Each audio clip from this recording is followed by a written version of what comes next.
Valentine's Day, 1998. I remember that day, when I asked you to be my Valentine. That special bond I felt was going on between us was increasing, and I wanted to take that to the next level. I remember the look on your face, the happiness and excitement of the day we spent together, drained from your face like water running down a plug hole. You said no. I loved you. You know I did. So why would you do this to me? Why? I remember when you walked away into the crowd of lovers. I sat on the bench, crying. I walked home on my own. No one was at home to comfort me after what you did. I remember waking up and looking at the patterns of my cuts from last night. The blood on the carpet was still there from last night. The writing on my bedroom walls was still there. Why? The writing said, all written in blood. I remember 2 weeks later I saw you on the street with another man, much younger and better looking than me. The pain just grew and grew. Everything we had done together had been thrown away by you. Every time we fucked, you told me that you loved me, and me only. I remember when I walked down that alley, and that gang of thugs mugged me and killed me. I died thinking of you, as the knife plunged into my chest, ending my life with pain in my heart as the knife dug deeper into me. I could feel the life slipping away. The sheer pain was excruciating. I remember at my funeral, my friends and family were there. My mother was crying. My father was comforting her. I looked around, but couldn't find you anywhere. When I died, it wasn't nice. All I could feel was searing pain through my body, as if I was on fire. The pain was excruciating, and I only escaped because I didn't feel complete. I felt I needed something more, and I knew what it was. It was revenge. I don't know how I escaped, but it involved lots of pain. When I got back to Earth, I felt like going straight home to say hey to everybody and say I survived. Then I realized no one could see me, so I just decided to kill the thugs that took away my life. I could still move things, but I was invisible.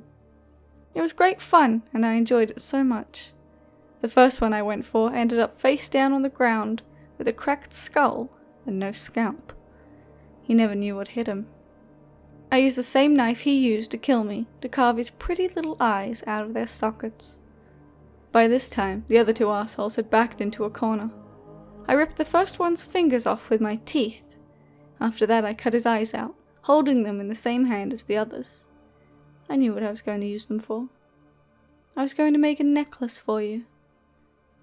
With the second shuddering in pain on the floor, and the third in tears, I felt the rush and became even more violent. I cracked his jaw with the first uppercut and dislodged his head from his body with the second.